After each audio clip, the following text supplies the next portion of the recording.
السلام علیکم. په دې ویډیو کې زه غواړم تاسو ته یو څو مثالونه د خطي هندسې چې تقریبا سویه دي نهم یا لسم سم دي ریاضي او هندسې سره برابره ده، لیکن خپله دا سوالونه داسې لږ په پیچیده ډول باندې جوړ شوي دي. دا د یوې خاص غوښتنې په اساس باندې د دې سوالونو ویډیو جوړوم، نو زه به خبرې لږ زر پکې کوم او سوالونه به هم لږ زر حل کوم. نو هیله ده چې د عامو لیدونکو لپاره هم د ګټې وړ وګرځي.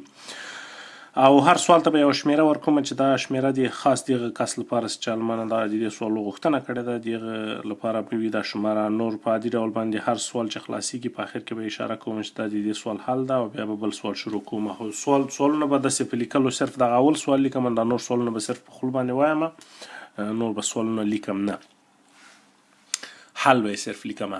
نو لومړی سوال دا شمیره ده 1229. وایي که چیرې یو خط له پی نقطې نه او کیو نقطې نه سي A او 0 او 0 او 2 کوارډینیټس لري، له دې نقطو تیر شوی وي او له دغه خط سره موازي وي، نو د A قیمت پیدا کړي. د A قیمت په داسې حالت کې څنګه پیدا کوو؟ A ګوره دلته ده که نه. نو لومړی کار څه کوو، موږ به د هغه خط چې د پی او کیو نه تیر ده د هغه خط به موږ د فارمولې په اساس باندې د میلان فارمول لیکو، میلان یا سلوپ، چې هغه ته که چیرې د هغه خط فارموله داسې شکل ولري، عمومي شکل mx جمع c، نو د A د پیدا کولو لپاره به اول دغه خط m پیدا کوو. دغه خط m څه ده مساوي کیږي له y2 منفي y1 پر x2 منفي x1. که چیرې دا x2 وي، دا y2 وي، دا x1 وي، دا y1 وي. x1 او y1 د اولې نقطې کوارډینیټس دي، x2 y2 د دویمې نقطې کوارډینیټس دي. نو د x1 x2 y2 په اساس باندې د m قیمت لیکو. هغه داسې ده، فارموله y2 منفي y1 پر x2 منفي x1. نو د دې قیمتونه پکې وضع کوو. 0 منفي 2 پر A منفي 0، نو مساوي کیږي له منفي 2 پر A سره. اوس موږ دې ته متوجه کیږو چې که چیرې دغه خط چې دا دوه نقطې وصل کړي دي، کوم چې دغه میلان لري، دا راکړل شوی ده چې له دغه خط سره موازي ده. نو د موازي خطونو د تیوري په اساس باندې ویلی شو چې دغه میلان چې کوم منفي 2 پر A ده، دا باید مساوي وي د دغه خط له میلان سره چې هغه 2 ده، یا سلوپ سره چې هغه 2 ده. نو د دې په اساس باندې موږ ویلی شو چې A مساوي کیږي له منفي 1 سره. دا د دې سوال حل شو. د بل سوال څه ده، د هغه شمیره ده 1211. هغه سوال کې موږ ته داسې یو ګراف راکړل شوی ده په داسې شکل باندې.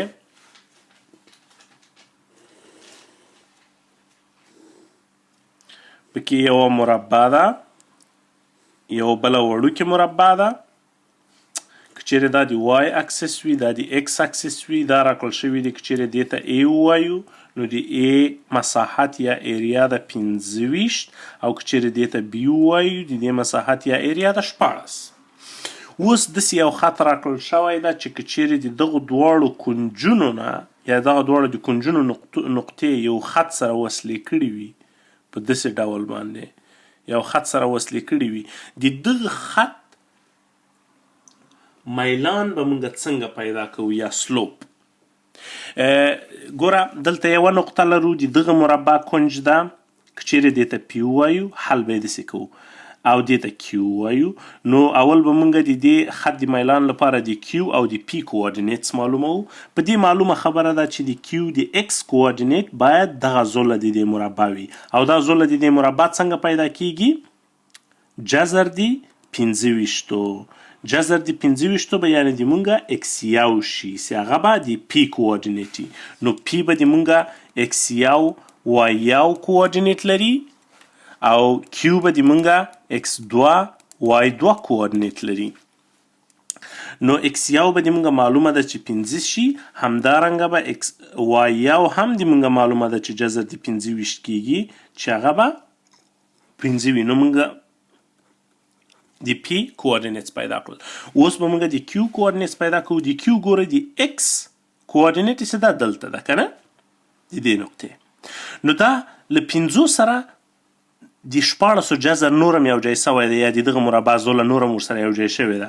نو ایکس 2 ده د مونږه 15 چې هغه د دغه ا دغه زوله ده د دغه مربع جمع جذر د 14 جذر د 14 چې مساوي کېږي له 9 سره 15 څلور 9 کېږي، او وای 2 مساوي کېږي له 4 سره چې دا جګوالی ده که نه، جذر د 14 مساوي کېږي له 400. نو د کیو کوارډینیټس هم پیدا کړل چې 9 او 4 ده. اوس به موږ د سلوپ په فارمولا کې موږ دا قیمتونه اچو چې ام مساوي کېږي له وای 2 منفي وای یو پر ایکس 2 منفي ایکس یو. نو وای 2 د موږ 4 ده، 4 منفي 15 پر 9 منفي 15 دا به مساوي شي له منفي یو پر 4 سره. دا د دې خط میلان یا سلوپ شو. بل سوال دا شماره یې ده 12 یا 1233. په دې سوال کې داسې پوښتنه رانه شوې ده، وایي که چیرې یو خط له پی نقطې نه چې د هغې کوارډینیټس دي 3 او 15 تیر شوی وي، او د دې خط میلان یا سلوپ وي ا پر 3، نو په دغه دوه حالاتو کې وایي د ا قیمت پیدا کوي. لومړي حالت کې داسې حالت ده چې که چیرې همدغه خط چې له دغې نقطې نه تیر شوی دا میلان لري، همدغه خط له یوې بلې نقطې نه هم تیر شوی وي چې د هغې کوارډینیټس دي 15 او ا، موږ به څنګه د ا قیمت پیدا کوو؟ د دې د پیدا کولو لپاره ګوره اول باید متوجه شو چې دغه خط د موږ داسې یو شکل لري لکه وای مساوي کېږي له ام ایکس جمع سی سره، چې ام د دې خط میلان ده. د دوه راکړل شویو نقطو لپاره د میلان په فورمولا باندې پوهیږو چې هغه ده وای 2 منفي وای یو پر ایکس 2 منفي ایکس یو. که چیرې دا ایکس یو وای یو وي، دا ایکس 2 وای 2 وي، نو موږ لیکو چې دا کېږي 15 منفي ا پر 3 15 منفي ا پر 3 منفي 15. ګوره ام یا میلان د دې خط موږ ته راکړل شوی ده چې هغه ا پر 3 ده، نو همدغه باید له ا پر 3 سره مساوي شي.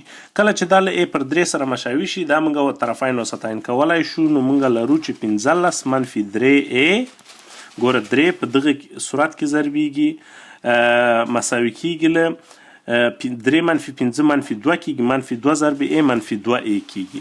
اوس به دا 3 ا دې خواته واړو وښي ا، اوس به دا 3 ا دې خواته واړو، نو موږ ته به دلته یوه ا لاسته راشي او 15 به دلته پاتې شي، نو ا مساوي کېږي له 15 سره. جواب شو په د ا په حالت کې چې دا خط له دغه نقطې نه تیر شوی وي، له دغه سلوپ سره یا له دغه میلان سره او له دغه نقطې نه هم چې تیر شوی وي، نو د ا قیمت باید 15 وي.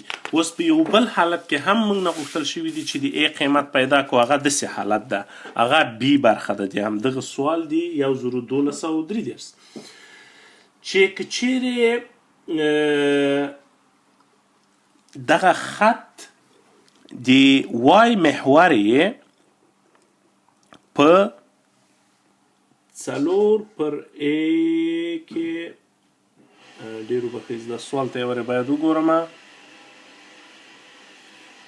وای محور یې چېرته قطع کړی وي منفي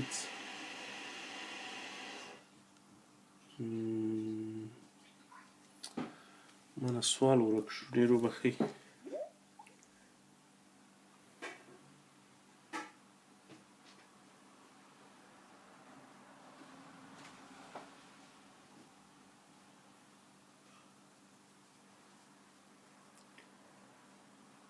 منفي 4 ا باندې وای که چیرې د وای محور په منفي 4 ا کې قطع کړی وي، بیا به د ا قیمت څه وي؟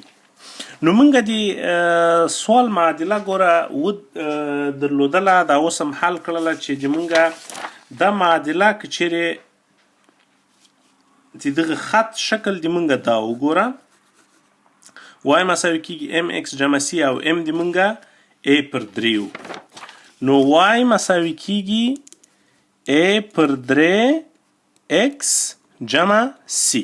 اوس د دې لپاره چې په دې حالت کې مونږ A پیدا کو، مونږ باید د دې دغه انټرسپټ پیدا کو یا تقطی د دې خط څنګه پیدا کوو؟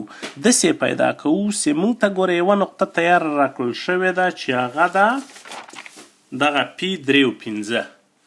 د P 3.5 له نقطې نه دا خط تیر شوی ده، د هغې نقطې نه چې تیر شوی ده P 3.5 به دلته ولیکم 3.5. له دې نه مونږ دا تقطی څنګه لاسته راوړی شو؟ ګوره د وای برخه د دې وای مساوي کیږي له 5 سره چې کله x 3 وي A پر 3 ضربي د x په جای هم 3 اچو جمع C. نو 3 به له 3 سره خلاص شي، مونږ ته C لاسته راغله چې 5 منفي A کیږي. اوس مونږ ګوره لرو په دغه معادله کې چې د دې معادلې اصلي شکل باید A پر 3 چې دا میلان د دې خط د x بیا جمع C جمع 5 منفي A. دا د مونږه انټرسپټ یا تقطی شوله، دا د مونږه میلان یا سلوپ شو. اوس مونږ ته راکړل شوي دي چې کله x 0 وي یعنې د وای محور یې په منفي 4 A کې قطع کړی ده. نو دلته منفي 4 A باید مساوي شي له د وای محور څنګه قطع کوي؟ کله چې x 0 وي نو دغه مونوم ټول 0 کیږي، کله چې 0 پکې وضع کو صرف دغه پاتې کیږي 5 منفي A سره. اوس مونږ ګوره د A لپاره مونږ دا حل کولای شو چې 4 دې خواته راواړو، نو مونږ ته به 3A لاسته راشي او 5 به دې خواته واوړي، هغه به 5 شي، منفي 5 به شي. نو A به مساوي شي له منفي 5 پر 3 سره. په داسې حالت کې به منفي 5 پر 3 سره. اوس بل سوال ده، زه سوال وګورم.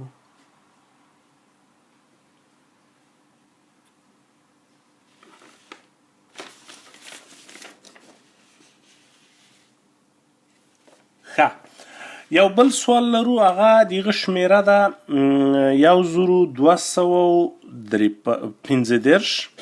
په هغه سوال کې داسې ویلي دي، وایي د کې قیمت پیدا کوي که چیرې د خط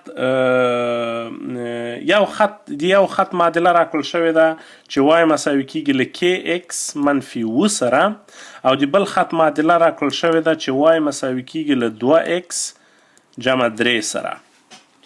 اول وای د کې قیمت پیدا کوي که چیرې دغه یو خط له دې بل خط سره موازي وي، که چیرې دا دواړه خطونه موازي وي سره، د کې قیمت به څه وي؟ نو مونږ د موازي خطونو د تیوري په اساس باندې پوهیږو چې د موازي خطونو سلوپس یا میلان همیشه سره مساوي وي. نو که چیرې موازي وي دا خطونه، نو کې مساوي کیږي له د دغه خط له سلوپ یا میلان سره، له 2 سره. او په بي کې ویلي دي چې کله عمودي وي او په بل باندې یا پرپندیکولر وي بیا به کې له چی سره مساوي کیږي. د عمودي خطونو د تیوري په اساس باندې کله چې دوه خطونه په خپل منځ کې سره عمودي وي، میلانونو رابطه یې داسې ده، دې باره کې ما مخکې یو ویډیو جوړه کړې وه چې علامه به یې تغییر کوي او عدد به خپله معکوس کوي، نو کې باید مساوي شي. علامه یې تغییر د دې ګوره علامه مثبت ده، نو علامه منفي ورته ږدو او دغه کې د 2 په ځای باندې موږ 1 پر 2 لیکو، عدد معکوسوو. نو دا د 1215 سوال جواب ده. بیا ورپسې بل سوال لرو، یو دانه چې د هغه شمیره ده 1209. په هغه کې موږ ته 3 نقطې راکړل شوي دي. 3 نقطې داسې راکړل شوي دي چې r مساوي کیږي له منفي 3.2 سره او s مساوي کیږي له 5.4 سره او t مساوي کیږي له 7.8 سره. موږ ته راکړل شوي دي چې د دغو درېواړو نقطې د مثلث کونجونه دي یا د مثلث ورټیسز دي، او موږ نه غوښتل شوي دي چې موږ باید په اثبات ورسوو چې هغه لاین چې د RT د خط او د اس ټي د خط له مابیني نقطو نه تیریږي هغه به له آر اس خط سره موازي وي. اوس که چیرې د دې خط موږ ګراف وباسو، ګراف یې تقریبا ګوره داسې راځي چې دلته موږ دا د وای محور شو، دا د ایکس محور ولرو. دا ګراف اصل زه د پوهونې لپاره وباسم، د ګراف ویستل اصلا هېڅ ضرورت هم نشته ورته که چیرې موږ همداسې انالیتیکل کار پرې وکړو، خو خیر بیا هم ښه ده د پوهې لپاره. نو د اس د آر نقطه به -3 او جمع 2 وي که چیرې دا د موږ واحدات وي.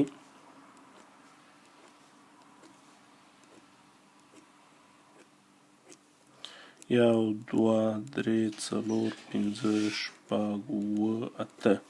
نو د آر نقطه به شي -3 او جمع 2 چې هغه دغه نقطه راځي تقریبا آر -3 جمع 2 او د اس نقطه به شي 5 او 4 چې 5 دا نقطه راځي او 4 پورته دا نقطه راځي اس 5 او 4 او د ټي نقطه راځي 9 او 8 چې هغه 9 دا راځي او 8 به پاس دلته راشي.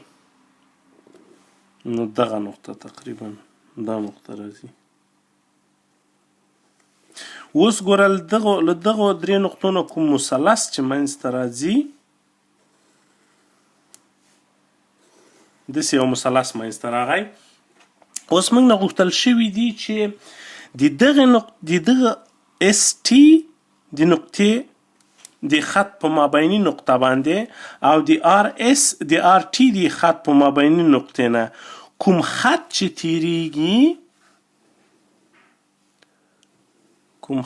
تیریږي دا له موږ نه غوښتل شوي دي چې په ثبوت یې ورسوو چې دا له دغه خط سره موازي ده یا پارلل ده. څه به کوو د دې سوال لپاره؟ زه به دا ګراف دلته نږدې ځان سره کېدم او په دغه بله ورقه کې به دا سوال حل کړم. لومړی موږ باید دې ته متوجه شو چې د دغه لومړی ګوره څنګه موږ دوه خطونه پیژنو چې دوه خطونه موازي دي که غیر موازي دي. هغه موږ له سلوپس یا له انټرسپت نه پیژنو. نو لومړی باید موږ د آر اس خط که چیرې له آر اس سره غواړو، موږ یو خط وغواړو چې موازي ده که نه ده، نو د آر اس خط معادله پیدا کوو. د آر نقطه هم لرو هغه ده -3,2 او د اس نقطه هم لرو چې هغه ده 5,4. د معادله څنګه لاسته راوړو؟ لومړی انټرسپت یا سلوپ پیدا کوو. د سلوپ د پیدا کولو لپاره فارموله ده y2 - y1 چې هغه دا منفي دا کیږي 4 - 2 پر دا منفي دا 5 - -3. اوس ګوره متوجه کیږو چې دا کیږي 2 پر 8 یو 2 2 4 2 8. نو میلان شو 1 پر 4. دا د آر اس د خط میلان شو. اوس موږ کولی شو چې له دې نه تقطیع هم پیدا کړو، یوه نقطه پکې وضع کړو یا دا نقطه پکې وضع کړو، لیکن هغه ته به ضرورت نه وي. خو دا خط موږ پوهیږو چې د آر اس خط زه به وای آر اس به د هغه خط وای وبولم چې د آر نه تر اس پورې تللی وي یا آر او اس نقطې سره وصل کړي وي. دا خط موږ پوهیږو چې داسې معادله لري چې 1 پر 4 اکس جمع سی، سی به یو بل عدد وي. او اوس که چیرې وغواړو چې مونږ د دغه خط چې د دغو آر ټي او د اس ټي د زلو له مابیني نقطو نه تیر شوی ده، دا له دې سره موازي ده. د دې پیدا کولو لپاره مونږ باید د دغه خط معادله پیدا کړو.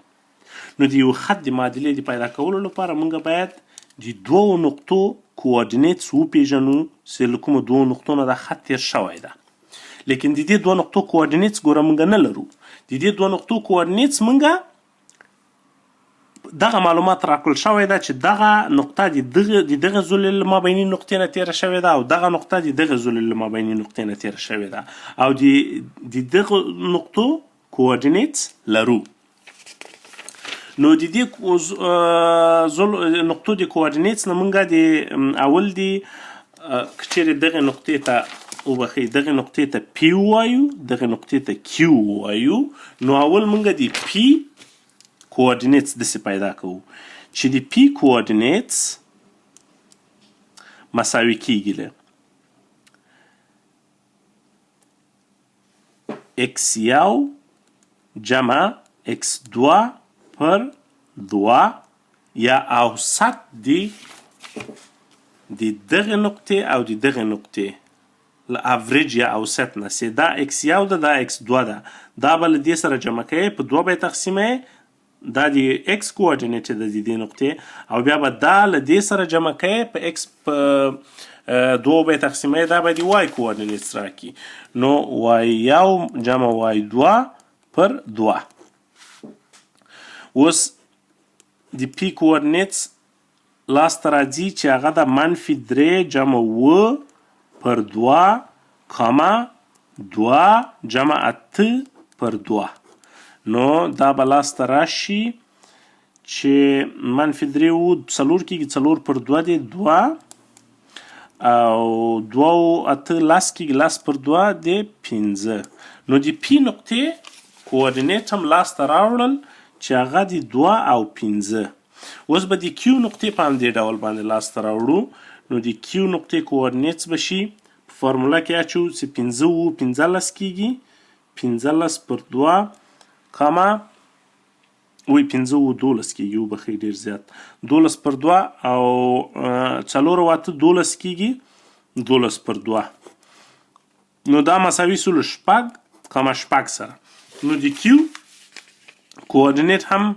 لاسته راغلل څه شپږ کاما شپږ سول اوس کله چې د دې دوه نقطو کوارډینیټ لاسته راغلل اوس داسې یو خط چې له دغو دوه نقطو نه تېر شوی چې هغه به همدغه خط وي ګوره موږ یې اسانه پیدا کولی شو ځکه یې پیدا کولی شو چې موږ د دې انټرسپټ پیدا کوو یا انټرسپټ نه میلان یا سلوپ د y2 منفي y1 ګوره که چیرې دې ته موږ x1 y1 وایو او دې ته موږ x2 y2 وایو نو موږ په دې فورموله کې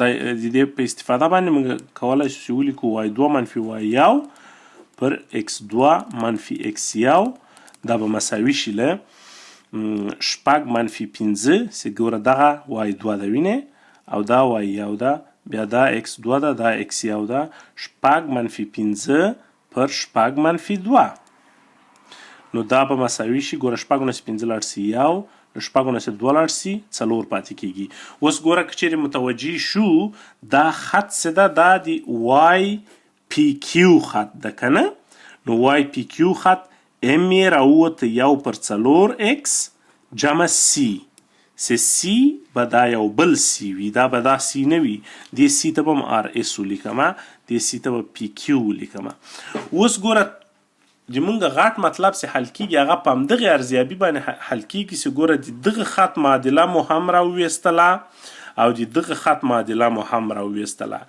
موږ نه دا سوال شوی ده چې آیا دا خط له دې خط سره موازي ده موږ ویلی شو چې موازي ده هغه په دې وجه باندې چې د دې خط میلان چې هغه 1 پر 4 راوخوته د دې خط له میلان سره مساوي ده نو دا د سوال حل ده بیا که چیرې یو څوک وغواړي چې نور هم کار وکړي یا مثال دغه کانسټنټس پیدا کړي یا تقطیع د دې خطونو پیدا کړي بیا په دې خط کې یوه نقطه وضع کولی شي یا پی یا کیو په دې خط کې یا آر یا اس وضع کولی شي تر څو دا سی آر اس او سی پی کیو پیدا کړي چې دا د دې خطونو انټرسپټ ده زه به دا نور څو سوالونه په دا راتلونکي ویډیو کې درته حل کړم مننه له اورېدلو نه هر چا چې تر اخره پورې دا ویډیو واورېدله په ډېرې مننې سره چینل ته سبسکرپشن مو هیر نشي